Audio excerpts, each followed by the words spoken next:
शुक्रगुज़ार आहियां मोहतरम साईं मियां मुख्तार निज़ामाणी साहब जो तकरीब रिकॉर्ड कयो आहे सॼी दुनिया खां वॾी दौरंदो आहे।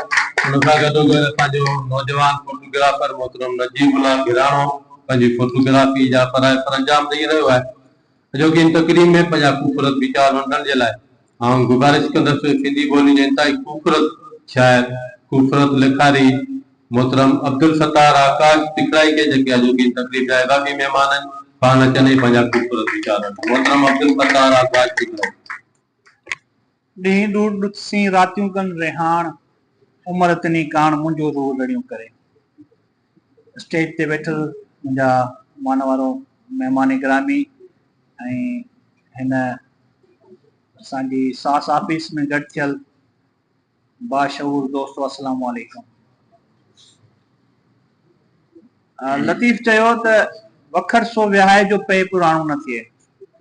असांखे शाइरनि खां इहा शिकायत रहंदी आहे त हुननि जो कलाम हिकिड़े मख़सूस दौर मख़सूस वक़्त ताईं महदूद हूंदो आहे। लतीफ़ खे छॾे करे लतीफ़ हर दौर जो शाइर आहे। लतीफ़ जूं तशबीहूं तमसीलूं ख़याल फ़िक्र अंदेशा हर दौर जे हिसाब सां फिट बीहनि था, पर जंहिं शाइर जे कलाम ते अॼु ॻाल्हाइण लाइ असां गॾु थिया आहियूं उहो को परे जो शाइर न आहे, उहो 19वीं सदी जो ई शाइर आहे। 1911-12 हुनजी पैदाइश आहे। 1977 को चङो ख़ासो अरसो न थियो आहे हुनखे गुज़रंदे, लिहाज़ा हुन जेकी कुझु लिखियो आहे उन असांजे समाज जी अक्कासी कई आहे। शाइर सिर्फ़ु महबूब ऐं महबूब जी ज़ुल्फ़ुनि जो असीर न हूंदो आहे, शाइर पंहिंजे दौर जो सफ़ीर हूंदो आहे, उते जी हालतुनि जी अक्कासी कंदो आहे। त मूं किताब मूंखे न मिली सघियो, प्रोफेसर साहब खां इहा ई मूं शिकायत कई त जेकॾहिं किताब मिले हा त किताब ते थोरो तफ़सीली ॻाल्हाए सघिजे हा, पर सरसरी नज़र विधीसीं त को ईअं महसूसु थियो त को माण्हू आहे जेको असां मंझि मौजूदु आहे ऐं उन ताज़ो ई कलाम लिखियो आहे। उन कलाम जी ख़ुशबू उन्हनि हालात उन्हनि वाक़ियात जी जेका अक्कासी हुई सो ईअं हो जीअं गुज़री रहियो आहे। उहो ई कामोरो उहो ई वॾेरो उहो ई समाज जी हालतूं त समाज जी जेका अक्कासी कई आहे अहमद फ़क़ीर इन जे लाइ जस लहे। हाणे ॻाल्हि इहा त ही मौलाई ही फ़क़ीर त हिकिड़ो वॾो कमु करे वियो, असांजे समाज जी जेका चिटी तस्वीर पंहिंजे मंज़ूम तस्वीर आऊं चवंदुसि उहो त चिटे वियो हलियो, पर हाणे उहा तस्वीर असां ताईं कीअं पहुचे। हाणे लाज़िम हो त इन कलाम खे पुॼाइण लाइ को मर्द मुजाहिद अॻियां अचे। अॼु दौर अहिड़ो आहे जो माण्हू पेट में फाथो पियो आहे, बचनि जी कफ़ालत माण्हूअ जो मक़सदु थी वियो आहे, महदूद वसीला थियनि था। कोई केतिरो हुजे आउं नथो सम्झां त हू एतिरो को सखी हूंदो जो हिन क़िस्म जो किताब जेकॾहिं ख़र्च खाइण ते साहिल प्रिंटर्स ऐं करार पब्लिकेशन ॿई मुतलका माण्हू वेठा आहिनि त मुंहिंजे ख़्याल में मुंहिंजो हिकिड़ो अंदाज़ो आहे त हीअ किताब 1 लख खां 1.5 लख रुपया ख़र्च खाईंदो। त इहो को नंढी रक़म कोन्हे, इहा वॾी रक़म आहे ऐं पंहिंजी हड़ा वड़ा उहो ख़र्च करे इन फ़क़ीर जो कलाम दुनिया ताईं अया करणु उनजे लाइ प्रोफेसर कादिर बख़्श साहब जस लहे। जेतिरी तारीफ़ कजे एतिरी घटि आहे। पाण वणाइण पंहिंजे कलाम छपाइण त हिकिड़ी सेल्फ प्रेज़ में कंहिं हद ताईं ॻाल्हि अची थी वञे, पर जीना है तो जग में जियो बन के मिसाल सबके लिए त जस लहे साईं। हाणे ॻाल्हि थोरो मौज़ू खां हटंदासीं त हिन किताब जी मोट जॾहिं मिलंदी न त तॾहिं कंहिं गुमनाम शाइर गुमनाम अदीब जो कलाम छपबो। लाज़मी ॻाल्हि आहे जॾहिं हिकु जेको असांजो स्टॉक आहे उहो निकिरंदो तॾहिं ॿियो स्टॉक उन मां छपबो। असां वटि वॾी बदकिस्मती सां किताब जो निकाल न आहे। समाज खां शिकायत न कंदो आहियां, समाज खां इन करे शिकायत न कंदो आहियां त मटीरियलिस्टिक समाज आहे, असांजो तरक़ी पसंद समाज न आहे। ही उहो समाज आहे जेको शीशे में महांगो बूट ॾिसी करे फुलफोर त ख़रीद करे थो वञे, पर उन जी 100 गुना क़ीमत खां घटि का शइ आहे उहा किताब आहे त उहो ख़रीद नथो करे।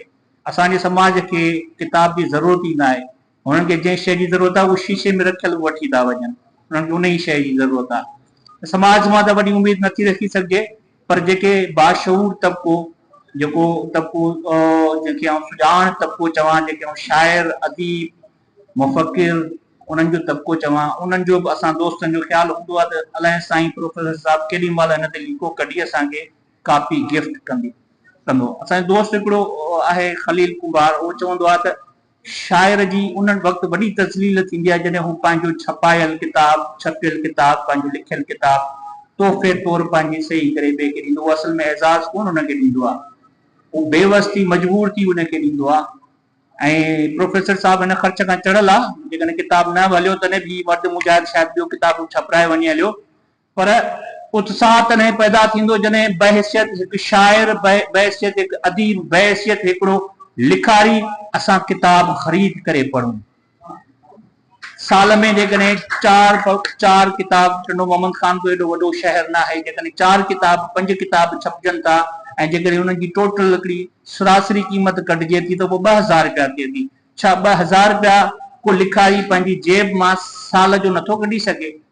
इन सां उन लिखंदड़ जी केॾी जेका उहा हिमत अफ़ज़ाई थींदी, वरी ॿिए कंहिं फ़क़ीर मस्तान जी राह खोली वेंदी हली, उनजो कलाम असांजे अॻियां थींदो। सो दोस्तो, ऐं तव्हां सां मुखातिब आहियां त हिननि जेके ही मुरतिब कंदड़ आहिनि, जेके पब्लिकेशन वारा आहिनि, जेके छपाइनि था, ही हेॾो वॾो कमु कनि था, उन्हनि जी हिमत अफ़ज़ाई इन में आहे जो घटि में घटि असां उन्हनि खां हिकिड़ी कापी त ख़रीद करियूं। असली क़ीमत इहा आहे उनजे कम जी अदा करण जी। असली क़ीमत इहा न आहे त वाह साईं वाह तव्हां ॾाढो भलो कमु कयो आहे। असांखे अमली मैदान में अचणो पवंदो, ख़ासि तौर ते असां ते थोरो ज़्यादा फ़र्ज़ थिए थो, छो जो असांजो समाज हिकिड़े हुजूम में तब्दील थी चुको आहे। असां वटि समाज रहियो ई न आहे, असां वटि हुजूम आहे। हुजूम उहो जंहिंखे जिते जीअं वणे तीअं करे कोई पुछण वारो न आहे, उहो हुजूम आहे। उनजे विच में असीं रहूं था। असीं हिकिड़ी ऑक्सीजन जी सूरत में असीं हिकिड़ो आइसोलेटेड हल्को आहियूं, ऐं उन हल्के खे जेकॾहिं असीं हिक ॿिए जी ईअं मदद न कंदासीं त असीं मेसारजी वेंदासीं, ऐं पोइ असां वटि हालतूं न थींदियूं जो असांखे हिन माण्हुनि जा कलाम त कोन मिलंदा, पर असांखे किताब ई कोन मिलंदा। अलाह ईअं हो जीअं किताबनि में पढ़िजे त हुई सिंध ऐं सिंध वारनि जी ॿोली। महिरबानी।